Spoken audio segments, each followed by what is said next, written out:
8 tahun aktif mengedukasi, nggak dibayar pun. Dampaknya apa buat Pak Budi? Mereka meskipun waktunya katakanlah terbuang lah, katakanlah secara kasar kan terbuang, seolah-olah membuang waktu. Tapi kok yang saya lihat ya dari anggota kami, aktivis-aktivis komunitas BBB ini, baik yang di pusat ya, di Surabayanya maupun di daerah, justru bisnisnya berkembang, Pak. Keajaiban dari suka membagi mungkin, Pak ya. Rezeki ada aja balik ke kita. Mungkin rezeki itu datang dari jaringan atau network yang kita bangun gitu loh, Pak. Ada beberapa pengajar BBB, Mbak Ainayu, mungkin ngajarin tentang penjualan online gitu kan. Anda nggak takut gitu kok mau aja saya minta ngajarin. Apakah Anda nggak membangunkan pesaing-pesaing Anda? Antarkan Kebaikan Podcast. Halo sahabat Paxel, kita bertemu lagi nih di podcast Antarkan Kebaikan, masih bersama saya Inayu. Nah, kalau kita bicara soal Paxel ya, kita menyebut Paxel itu tentunya erat sekali kaitannya dengan UMKM.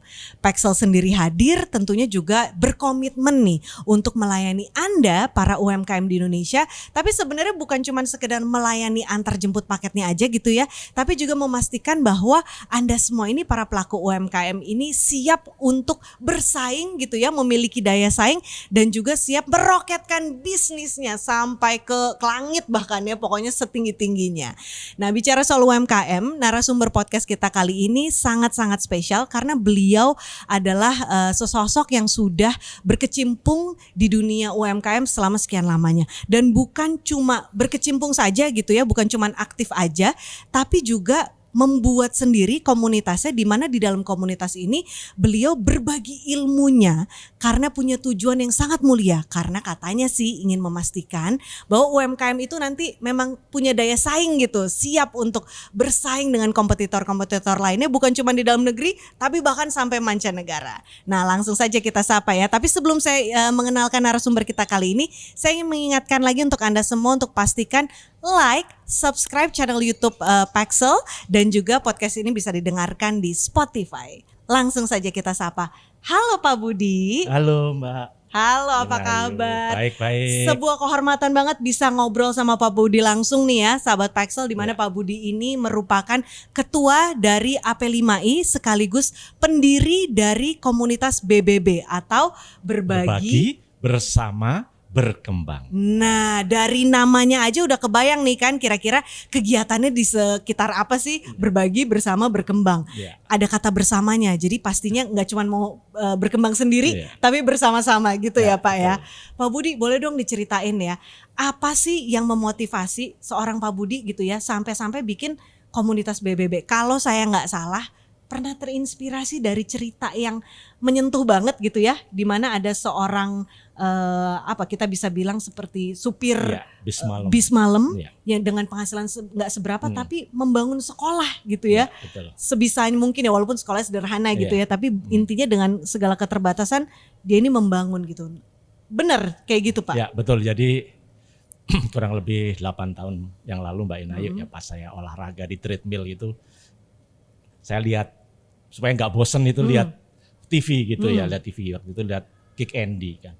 Nah di situ ada seorang supir bis malam ya yang sedang sharing pengalaman dia, yang dia dengan penghasilannya yang ya menurut kita sih nggak terlalu besar sebenarnya, tetapi beliau ini kok mau memberikan separuh dari penghasilannya yang tidak terlalu besar itu untuk membuat pendidikan. Jadi membuat semacam madrasah atau semacam itu. Nah pada waktu itu ya saya kan sudah berada di dunia bisnis ini sudah lebih dari 20 tahun ya, 20 tahun lebih gitu. Saya langsung tergerak hatinya gitu.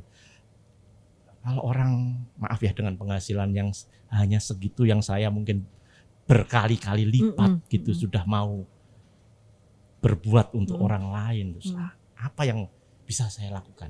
Itu betul-betul kayak tersentil gitu ya Pak ya. Tersentil di hati saya gitu, langsung apa yang bisa saya lakukan. Kemudian saya berpikir pertama, ya saya bisa aja sih bagi-bagi duit, bagi-bagi harta gitu ya, semacam zakat atau apapun bisa aja. Tetapi kalau itu ya hartanya itu dipakai orang lain, sudah selesai gitu kan. Kemudian saya berpikir, kenapa nggak lainnya aja gitu yang bisa bisa lebih bermanfaat jangka panjang dan lebih banyak orang gitu ya. Sehingga akhirnya terbersit gimana sih kalau kita bagi-bagi ilmu gitu. Dan kebetulan ada sahabat saya tapi sekarang sudah almarhum ya, masih muda, Pak Bagus Andris. Itu saya langsung telepon, Mas ini kita bagi-bagi ilmu yuk. Oh ya setuju Pak Budi. Ayo kita bagi-bagi ilmu gratis gitu, gratis. Akhirnya kami bagi-bagi ilmu. Alhamdulillah waktu itu kami berdua sebagai dosen luar biasa di suatu perguruan tinggi Universitas Ciputra di Surabaya. Kami menghubungi Universitas Ciputra, bersedia nggak mereka mensupport kami ruangannya dan sebagainya, dan mereka support gitu loh. Jadi alhamdulillah akhirnya kami melakukan pelatihan gratis. Awalnya itu pelatihan ekspor. Pelatihan bagaimana membina UKM untuk melakukan ekspor. Memang pertama yang ikut sekitar 10 orang, 20 orang gitu, nggak terlalu banyak. Tetapi episode kedua, episode ketiga rame Mbak. Rame, bahkan sampai kami nolak gitu loh. Dalam satu sesi gitu kita bagi sampai 2 kelas, 3 kelas gitu. Sehingga akhirnya kami bukan hanya mengajarkan pada ekspor saja, tapi berbagai ilmu mereka yang kami anggap perlu.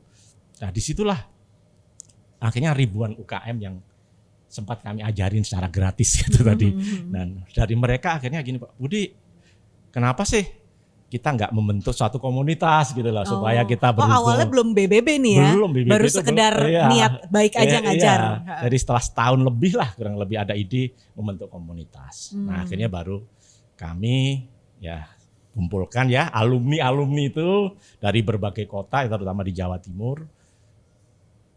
Akhirnya kami sepakat membentuk komunitas yang kami beri nama Berbagi Bersama Berkembang.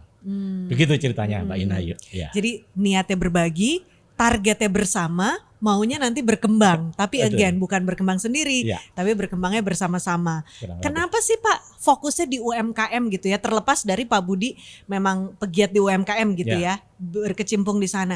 Memang adakah yang memang dari UKM khususnya di Indonesia yang masih perlu diajari? Pandangannya seperti apa Pak Budi? Ya kalau secara jujur ya, kalau misalkan saya bicara waktu kami membentuk BBB dulu Mbak, itu UKM Indonesia menurut saya pada waktu itu ya, itu 8 tahun lalu kira-kira 8 tahun lalu itu betul-betul masih ya levelnya betul-betul masih bisa dasar gitu ya. Jadi pengetahuan tentang manajemen, pengetahuan tentang ya paling simpel aja gini, menghitung harga pokok produksi gitu ya. Kalau bagi kami ya itu hal yang sangat simpel ya kan. Gimana sih kita jualan kalau nggak ngitung harga pokok produksi? Tapi kenyataannya Mbak, nggak pada sangat banyak UKM yang tidak tahu caranya gitu. Jadi jualnya based on apa dong? Feeling aja. Ini kira-kira punya barang segini mau laku berapa sih gitu ya? Itu kenyataan. Ya, jadi ini lucu ya Mbak Inayu tentang harga pokok produksi yang kita pernah sampaikan di Paksel itu ya.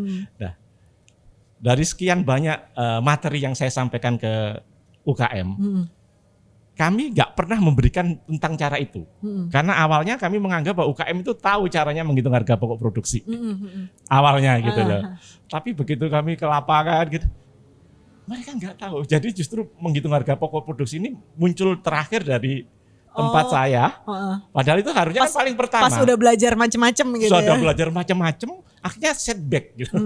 Tapi itu kenyataannya. Nah disitulah memang menggugah saya dan para sahabat saya untuk ayolah kita berdayakan UKM. Dan alhamdulillah Mbak Inayu, kalau menurut saya sih 5 tahun terakhir ini kemajuan para UKM kita luar biasa. Dan masih banyak dari murid yang 8 tahun lalu ikut sampai sekarang masih pasti. Ini masih pada berkomitmen. Jadi Pak Budi ngeliat banget nih progresnya gitu ya. Kita ada beberapa yang memang apa itu ya masih berkomunikasi, kami membentuk WhatsApp group, masih jalan bersama. Gitu, Mbak. Jadi lahir kesadaran untuk membangun komunitas BBB ini dari apa yang Pak Budi lihat sendiri di lapangan gitu ya, bahwa ternyata memang masih kurang sekali edukasinya.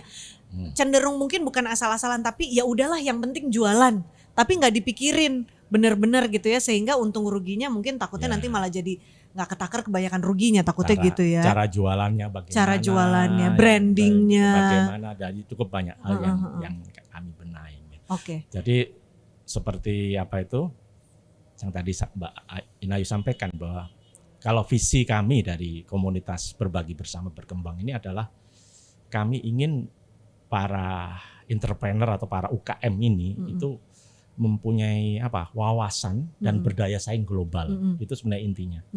Jadi kami ingin UKM ini tidak berpikir ke daerahan yang sempit gitu loh. Jadi misalkan UKM dari Gresik misalkan berpikir ya pasarnya hanya Gresik. Enggak. Kami ingin global gitu wawasannya. Meski kalau bisa ekspor gitu, kalau bisa. Tetapi kalau nggak bisa pun ya misalkan produk di Gresik ya jualnya jangan hanya mikir di Gresik aja, tetapi di Surabaya juga, di Jawa Timur, di seluruh Indonesia, bahkan kalau bisa ekspor. Jadi berdaya saingnya global. Nah itu yang kami ajarin ya, step by step bagaimana untuk mengimprove produknya, memperbaiki packingnya, cara menghitungnya dan sebagainya. Nah ini secara bersama-sama, bukan saya aja gurunya, banyak sekali gurunya ya dari para praktisi yang mengajar. Rekan-rekan Pak Budi banyak ya. Yang mengajar gitu ya. Oke, dan ini for free nih ya Pak ya? For free, makanya kami dalam setiap kali pelatihan yang kami selenggarakan dulu selalu selama online, sekarang kan banyak yang online ya, dulu kan offline ya, itu selalu kami tutup dengan gini Mbak Inayu, kami bagi ilmu ini kepada Bapak Ibu sekalian gratis ya, mohon agar disebarluaskan dan disebarluaskan juga secara gratis gitu loh, jangan ngambil keuntungan, karena tujuan kami adalah membagikan ilmu ya supaya sebanyak mungkin orang yang bisa memanfaatkan ilmu tadi ya, terutama bagi kelangsungan bisnisnya sebenarnya begitu Mbak Ina. 8 tahun aktif mengedukasi, nggak dibayar pun. Dampaknya apa buat Pak Budi? Sebenarnya bukan. Untungnya apa gitu loh Pak? Kan capek pasti, tenaga keluar, waktu habis pasti. Jadi, yang dicari apa Pak? Sebenarnya kalau saya sih karena ya dari usaha saya sendiri ya insya Allah sudah jalan Mbak ya, kami ingin membaktikan diri saya ini ya untuk negara lah sebenarnya, terutama itu. Tetapi sebenarnya bukan saya saja Mbak Inayu ya, tapi juga sahabat-sahabat saya yang menjalankan komunitas ini, yang rela berbagi ilmu ya. Ada berapa orang Pak? Ya banyak Pak. Tenaga pengajarnya banyak sekali ya. Ya banyak, artinya ya simpatisan kalau kami minta ini ajarin gratis lo, nggak bayar lo, ya nggak apa-apa gitu kan mereka. Nah mereka meskipun waktunya katakanlah terbuang lah, katakanlah secara kasar kan terbuang, seolah-olah membuang waktu, ngapain ngurusin orang lain? Nggak jadi uang, nggak jadi duit lagi gitu loh. Tapi kok yang saya lihat ya dari anggota kami aktivis komunitas BBB ini, baik yang di pusat ya di Surabayanya maupun di daerah, justru bisnisnya berkembang Pak. Keajaiban dari suka membagi mungkin Pak ya. Rezeki ada aja balik ke kita. Mungkin kalau Mbak Inayu bicara rezeki ya, mungkin ya maaf ini saya bukan ahli agama, tapi kan kita pernah dengar kata-kata bahwa rezeki datang dari arah yang tidak kita duga-duga. Betul nggak Pak? Awalnya dulu saya kurang begitu paham ya, saya bukan ahli agama. Gimana sih, masa sih orang tiba-tiba ngasih rezeki ke kita itu kok rasanya nonsen. Tapi kalau saya sekarang saya kaitkan dengan ini Mbak, dengan mungkin rezeki itu datang dari jaringan atau network yang kita bangun gitu loh Pak. Kalau kita bangun network, bangun jaringan, insya Allah suatu saat rezeki itu datang dari itu gitu. Bukan dari orang yang tidak kita kenal terus tiba-tiba ini loh Mbak Inayu duit 100 juta itu kan ya mungkin itu terjadi, tapi kan ya kecil banget itu. Tapi kan mungkin dari temennya Mbak Ayu atau temennya Mbak Ayu, ini ada bisnis ini ya. At least networknya kebuka dulu. Paling enggak ini dah bantu saya untuk apa, jadi MC atau jadi apa, itu kan betul. Sering terjadi kan Mbak Ayu ya. Dari temennya temen. Nah itulah mungkin saya kalau mengkaitkan kenapa sih sahabat-sahabat saya yang mau berbagi ilmu ya, termasuk ketua komunitas BBB Mas Wahyu gitu kan habis waktunya ya. Tapi setelah dia menghandle komunitas ini malah bisnisnya naik. Karena mungkin percaya nggak percaya nih ya. Percaya nggak percaya. Tapi dalam arti saya melihat bahwa dengan menghandle seperti ini ya networknya semakin luas, orang semakin percaya ya, sahabat-sahabatnya bertambah. Yang lebih ya mengherankan, bukan mengherankan, ini ada beberapa pengajar BBB Mbak Inayu, mungkin ya takallah Mas Riki yang pernah ngajarin tentang penjualan online gitu kan. Dia kan bisnisnya kan jualan online ya. Pernah dalam suatu saat ngajarin ya, sampai sekarang saya masih ngajarin UKM lain untuk jualan online gitu kan. baik itu kayak Facebook, membangun kompetitor sendiri tuh ya. itu kan kompetitor. Jadi setelah pelatihan waktu itu kira-kira 4 tahun pada waktu Mas Riki mau gabung, Mas Riki belum terlalu lama gabung dengan BB 4 tahun yang lalu. Pas selesai pelatihan itu saya tanya langsung itu, Mas Riki, Anda nggak takut gitu kok mau aja saya minta ngajarin orang lain, ngajar penjualan lewat Facebook, lewat marketplace, dia buka semua ilmunya. Kok mau gitu? Apakah Anda nggak membangunkan pesaing-pesaing Anda? Tapi apa jawabannya Mas Riki? Apa? Rezeki itu masing-masing, Pak. Dan terbukti. bisnisnya Mas Riki tahu sendiri kan, iya. nggak usah saya buka di sini. Tapi kan bisnisnya tumbuh sangat pesat.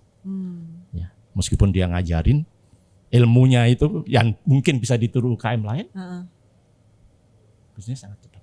Ya, jadi itulah kalau ini para pemirsa semua ya. Jadi kalau menurut saya dan teman-teman ya, kita nggak perlu ragu-ragu berbagi ya. Meskipun dengan harapan, saya berbagi nanti suatu saat dapat sesuatu, jangan ya.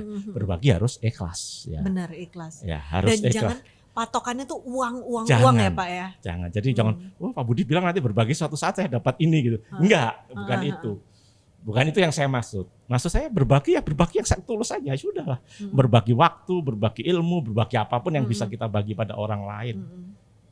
Insya Allah suatu saat berbalik ke kita. akan berbalik. Percayalah gitu. Percayalah. Percayalah. Walaupun mungkin bukan uang, again. Bukan bilang ya sahabat. Apa yang bisa ya. benar, apa yang bisa kita bantu juga bukan selalu harus uang. Betul. Ilmu juga Iya. itu tidak kalah berharga dibandingkan uang gitu ya. Dan apa yang akan kita dapat nanti insya Allah juga belum tentu uang, tapi at least pintu-pintu rezeki baru akan terbuka kayak Betul gitu ya Pak sekali. kira-kira ya. Makanya kami dalam misi kami sesuai dengan nama berbagi dulu. Selalu gitu. Berbagi bersama berkembang. Bukan berkembangnya dulu, Mbak. Betul. Jadi kalau itu ada penempatan namanya tuh udah penempatan dipikirin saya pikirin ya. dulu. Ya, memang kami pikir gitu. Jadi berbagi dulu.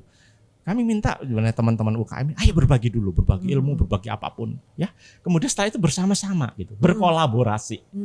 Ya, berkolaborasi antar satu UKM dengan UKM yang lain. Banyak yang bisa diceritain soal kolaborasi ini, tapi terlalu panjang mungkin saya ceritain di sini. Nah, kalau sudah melakukan berbagi, berkolaborasi, bekerja sama, yakinlah gitu ya, bahwa usaha kita, bisnis kita juga akan berkembang secara bersama-sama. Bukan berkembang kita sendiri sebagai individu, tapi teman-teman kita, sahabat-sahabat kita, UKM yang lain itu juga berkembang. Gitu. Kurang lebih seperti itu, Mbak. Menurut Pak Budi ya, kan narasi UMKM tuh lagi rame nih di media gitu ya. Pokoknya kita lagi denger banget deh gaungnya UMKM lah, ekonomi mikro gitu ya. Kenapa penting? Kalau dari kacamata Pak Budi nih, kenapa UMKM itu penting? Dan bagaimana cara yang katanya penting ini upscale lagi? Ya. Biar makin siap nih meroket. Ya. Jadi pertama, kalau kita bicara sejarah, Mbak. Pada waktu Indonesia mengalami krisis moneter, saya nggak tahu Mbak Inayu umur berapa waktu itu, sekitar 22 tahun yang lalu. Tahun 98 ya? Iya, 20 tahun, 5 tahun ya yang lalu. Itu rupiah waktu itu dari 2000 sekian, 1 US ke rupiah menjadi 15.000. Betul. Orang waktu itu ekonomi mengatakan Indonesia akan hancur. Betul kan? Betul. Nah, tapi kenyataannya Indonesia kan survive. Menurut pengamatan saya, ada 2 pihak yang waktu itu membuat Indonesia kenapa tetap survive. Pertama, para eksportir yang memang mengekspor barang Indonesia sehingga devisa masuk. Tapi kedua yang nggak bisa kita lupakan pada waktu itu adalah para UKM. Mereka berjuang sehingga tetap Indonesia ekonomi jalan. Para konglomerat pada waktu itu berguguran kan, Mbak. Tapi UKM survive. Gitu.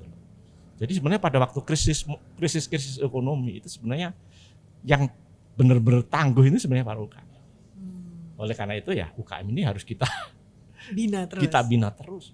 Karena itu kalau secara ekonomi sebenarnya saya nggak tahu persis datanya. Mungkin 80% ekonomi kita ini UKM kan, Mbak. Bukan pabrik-pabrik yang gede itu. Ya jelas yang gede-gede harus tetap kita jalankan, tapi yang kecil-kecil ini yang harus kita perkuat gitu. Jadi UKM karena penggeraknya itu ya. Penggerak boleh ekonomi grassroots real. tapi real penggerak ekonomi itu ya penggerak mereka ini para yang para UKM. UKM itu. Oke. Ya. Bagaimana cara upscale ya? ikut komunitas BBB kah atau gimana nih untuk mengupscale bisnisnya Ya, para seller? Pertama ya harus mau belajar ya. Mau belajar, jangan menutup diri, gitu. Belajar terus.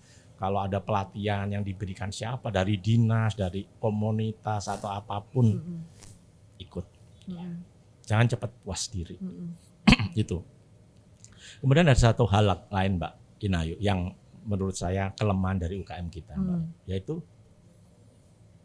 saya sampai sekarang melihat kepercayaan dirinya itu masih kurang. Jadi bahasa kasarnya itu minder gitu loh. Masih minder. Minder sesama UMKM atau minder Minder kalau sama disandingkan dengan yang gede-gede gitu. Oke. Swallow saya levelnya UKM. Padahal sekarang di berbagai supermarket Mbak Inaya kan sudah melihat banyak produk-produk UKM. Ya, ada yang dengan kemasan yang lucu-lucu juga keripik Pak. ini, keripik itu gitu. Kalau kita bandingkan, kita lihat dari jauh, bisa membedakan Mbak Inayu. Belum tentu, iya. UKM atau tidak. Iya, karena bagus. Karena bagus kan. Lalu saya sering mengatakan, loh produk kalian dengan produk pabrik-pabrik besar nggak beda. Rasanya juga mungkin nggak kalah. Lalu kenapa harus minder gitu. Nah itu hanya masalah mental Mbak ya. Itu yang masalah mental. Jadi yang pertama yang saya juga ingin, ayo pertama percaya diri ya.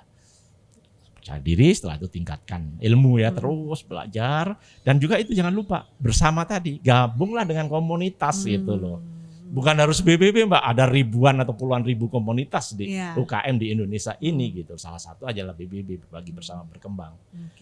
Tapi kan ya, yang lain pun nggak masalah gitu. Yang penting jangan sendiri gitu. Jangan sendiri, karena sendiri. Kalau udah sama komunitas kan kadang-kadang network kebuka. Betul. Gitu ya. Jadi tahu ada expo apa, kita bisa join, pelatihan-pelatihan. Jadi jangan lupa juga kerjasama. Kolaborasi. Kolaborasi. Betul. Ya. Jangan antar UKM satu dengan yang lain musuhan.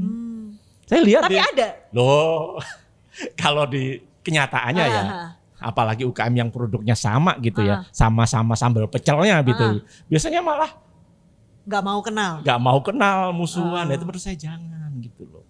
Meskipun kita bersaing itu biasa ya kan. Tapi nggak perlu bersuang, apalagi saling menjatuhkan atau banting-bantingan harga, sama-sama mati gitu loh. Kenapa misalkan katakanlah ini di Kediri misalkan aja ya contoh, satunya produksi sambal pecel Kediri gitu. Satunya produksi sambal pecel Kediri. Akhirnya karena bersaing malah banting-bantingan harga gitu kan. Kan mati semua. Kenapa nggak collab padahal? Kenapa nggak kolaborasi? Memperkenalkan bahwa Kediri itu sambal pecelnya luar biasa enaknya. Atau bikin rasa baru. Ya, atau bikin konten sambal pecel Kediri secara bersama. Nanti kalau ada order besar dibuat sama-sama bersama gitu loh Mbak. Nah ini yang menurut saya salah satu juga kelemahan dari UKM kita. Kolaborasinya masih belum terlalu kuat. Oke, jadi pertama mindsetnya yang masih kadang-kadang suka minder, padahal mah bagus produknya. Mungkin gini, usaha boleh mikro, mindset makro. Betul. Iya dong. Global kalau istilah kami. Harus boleh asalnya dari kota kecil. Tapi berpikir harus secara global gitu ya. Betul. Oke, terus udah gitu itu satu, kemudian jangan selalu panasan gitu ya. Ada kompetitor nih, kenapa nggak dirangkul? Justru bikin sesuatu yang unik bareng gitu ya, melahirkan sesuatu yang bareng juga gitu ya. Oke, tapi saya mendengar Pak Budi itu berapa kali menyebut kata global, kata ekspor. Saya mau tanya, menurut Pak Budi sendiri, apakah benchmark UMKM sukses itu dinyatakan sukses kalau dia udah ekspor? Apakah seperti itu? Bukan. Jadi kalau apa dong? Jadi begini, bagi pemikiran saya global itu artinya seluas mungkin gitu. Jadi jangan berpikir ke daerah. Jadi kalau seperti saya katakan ada misalkan produsen apa di Pacitan misalkan ya, dia berpikirnya ya pasar saya Pacitan saja. Enggak begitu. Jadi pasarmu ya luas banget gitu, semampu kamu gitu ya kan. Kalau bisa dijual seluruh Jawa Timur, Kalau bisa seluruh Indonesia, Kalau bisa seluruh dunia. Kayak itu. Kalau bisa itu. Ya. Jadi kalau saya sih selalu gini, kenapa kok BBB selalu terkenal, ekspor. Memang betul, kami memang salah satu yang orang lain belum pernah bicara UKM ekspor. 7 tahun yang lalu, 8 tahun yang lalu saya sudah mengadakan pelatihan UKM ekspor. Yang sekarang banyak yang niru gitu kan. mulai 8 tahun yang lalu. Meskipun saya ditertawain gitu. Mana mungkin UKM ekspor gitu. Kenyataannya ya bisa gitu ya, meskipun nggak banyak gitu. Tetapi Ada yang udah jadi Pak, maaf saya potong. Ada. Udah sampai sekarang ekspor. Ya, Wih. tapi ekspornya ya ekspornya itu nggak harus kontaineran gitu kan. Ekspornya istilah kami sekarang ini kami populerkan dengan istilah barunya ekspor eceran. Gitu. Iya. Ekspor eceran yang nanti kita akan bahas ya berapa bulan lagi ya. Bagaimana sih caranya mencari pembeli untuk ekspor eceran. Nah, kembali tadi. Nah, kalau UKM ini kami pacu, kamu bisa loh sebenarnya ekspor gitu. Otomatis dia akan mengimprove produknya. Otomatis dia akan mengimprove manajemennya. Dia akan mengimprove pengetahuannya, begitu kan? Soal nanti jadi atau enggak? Jadi atau tidak itu urusan lain bagi saya. Kalau jadi ekspor, alhamdulillah sangat bersyukur. Tetapi andekan pun tidak jadi ekspor, UKM tadi itu istilahnya kelasnya itu sudah naik, Mbak. Pengetahuannya sudah naik gitu. Definisi beda kelas, naik kelas ya itu gitu ya Pak ya. Gitu. Jadi nggak berpikir ke daerah lagi, pengetahuannya, memperbaiki produknya, memperbaiki packagingnya, gitu kan. Diawali memperbaiki pengetahuannya, diawali dengan iming-iming, kalau kamu bisa ekspor loh. Gitu. Pancingannya itu. Ini pancingannya itu. Tetapi ya jujur saya sih berharap bisa ekspor juga, bisa ekspor juga gitu nantinya seperti itu. Kurang lebih sih seperti itu ya. Tapi boro-boro kalau mau ekspor ya intinya mindsetnya dulu ya Pak. Ya. Mindset sama mentalnya dulu. Mindsetnya kita berpikir global dan mentalnya kita percaya diri. Betul. Itu adalah hal-hal yang Pak Budi selama terutama 8 tahun terakhir ini di antara UMKM gitu ya. Merasa itu yang masih menjadi kekurangannya. Betul. Padahal barangnya bagus ya kan. Jadi kalau saya tanya Pak Budi nih. Melihat dari point of view Pak Budi. Melihat peluang UKM untuk berkembang. Beberapa tahun ke depan gitu ya, sampai berapa tahun ke depan tuh masih optimiskah Pak Budi? Sangat optimis, Mbak. Kenapa Pak? Ya itu pertama tadi saya katakan bahwa UKM ini kan sokok guru ekonomi kita ya, banyak sekali UKM. Ya kalau mereka pengetahuannya ditambah, pengetahuan produknya ditambah, kualitasnya ditambah, dan yang paling penting adalah pasarnya seluas mungkin. Nah nanti logistiknya bisa pakai Paxel ya. Oh pasti. Ya, kan begitu kan Mbak? Karena saya inginkan itu paling enggak lah kalau kita nggak bicara ekspor, intercity-nya Mbak. Saya produksi dan ini sudah jalan gitu. Jadi sekarang misalkan anggota BBB Rengginang tahu ya, Rengginang itu selalu kue ya, kayak keripik ya dari Madura, Lorjuk gitu. Permintaannya di Irian banyak Mbak. Dikirim ke Irian ini sama anggota BBB, pengurus BBB ke Irian gitu. Rengginang, Lorjuk. Nah kalau itu nanti didukung oleh logistik yang bisa bersaing gitu kan, seluruh Indonesia. Jadi produk Kediri dikirim ke Medan, produk ini dikirim kemana, pasarnya luas sekali. Dan UKM kita saya yakin bisa berkembang ke arah situ. Gitu, expand lagi ya, ekspansi. Ya, ekspansi. Amin. Kalau bisa ekspor. Kalau bisa ekspor, tapi kalau kata Pak Budi jangan sedih kalau belum rezekinya tahun ini atau hari ini, nggak masalah. Yang penting kita upgrade dulu skill kita, knowledge, pengetahuan, gitu ya. Betul. Dengan cara salah satunya adalah aktif di komunitas, mungkin BBB ataupun komunitas lainnya. Silahkan saja, ya. Bebas ya. Tapi yang pasti harus terlibat dalam komunitas. UKM gitu ya. Betul. Karena disitulah ilmu-ilmu Anda akan naik gitu ya. Pengalaman-pengalaman Anda, network Anda pun otomatis akan terbuka. Dan disitulah ketika network sudah terbuka, insya Allah rezeki-rezeki mah datang-datang aja dari mana-mana ya. Jadi kalau saya tanya pertanyaan terakhir, yang harus Paxel lakukan apa sih Pak nih untuk semakin mendukung pergerakan UMKM nih, masukan nih. Karena apa? Karena keberadaan kami di sini juga salah satunya memang ya tentunya untuk menemani UMKM ini tumbuh dan berkembang Pak. Kalau boleh meminjam istilah BBB ya. Jadi ya seperti tadi saya katakan, kalau UKM ini nanti berkembang dengan pasarnya yang mindsetnya sudah bukan hanya kota saja, tapi seluruh Indonesia atau kalau bisa ekspor mungkin Paxel masih belum ya, yang seluruh Indonesia. Sun Pak, insya Allah. Sun ya. Nah, tapi paling enggak kan Paxel yang akan mendukung itu Mbak. Jadi ya tentunya saya berharap ya Paxel cabangnya semakin diperbanyak. Amin. Gitu. Kalau saya dengar kata, kota ini masih belum bisa. Nah, gitu kalau bisa seperti itu. Dan yang kedua adalah kecepatan Mbak. Karena sekarang saya lihat beberapa customer itu, saya nggak tahu ya kenapa ya. Kalau saya lihat dari para UKM penjual-penjual itu, customer ini kelihatannya ada buru-buru duka gitu. Saya pengen cepat sampai, harganya sedikit mahal, nggak apa-apa gitu. Itu ada ke arah seperti itu. Jadi kecepatan waktu tetap harus dijaga. Dan yang terakhir adalah keamanan, keselamatan barang. Saya dengarkan Paxel juga mengkhususkan diri menangani produk-produk frozen dan sebagainya. Itu yang harus aman betul-betul ya, jangan sampai di tempat tujuan cair seperti itu. Nah itu yang kalau Paxel menjaga itu, saya kira Paxel sangat mendukung perkembangan UKM di Indonesia. Oke, nice, ya. oke. Percaya diri, bergabung di komunitas yang tepat, dan sisanya dijalani aja. Betul. Jangan dikit-dikit merasa tersaingi, ada saingan dikit, ajak kolaborasi. Ya kan, justru dirangkul, digali insight-nya, apa sih yang bikin produk tetangga ini bisa lebih jualan daripada produk saya gitu ya Pak. Betul. Ya, harus ngelihatnya gitu, bukan yang nggak mau gitu, ada musuhan saingan gitu ya, dia kompetitor saya, jangan seperti itu. Oke. Dan mengenai gabung di komunitas, saya ingin merimain Anda juga untuk bergabung di komunitas Rumpi pastinya, atau Rumah Mimpi Paxel, yang detailnya atau cara joinnya bisa Anda lihat di link bawah ini. Atau kalau mau bergabung di BBB gimana Pak caranya? Kita kan punya YouTube juga ya, komunitas berbagi bersama berkembang Indonesia. Pokoknya di Google aja deh komunitas BBB ini ya. Komen di situ biasanya akan ada admin yang akan mengarahkan. Komen di YouTube-nya, nanti akan ada yang nyolek sendiri gitu ya. Dan nanti bisa ikut seperti tadi Pak Budi udah bilang ya, pelatihan-pelatihan BBB juga secara gratis ya.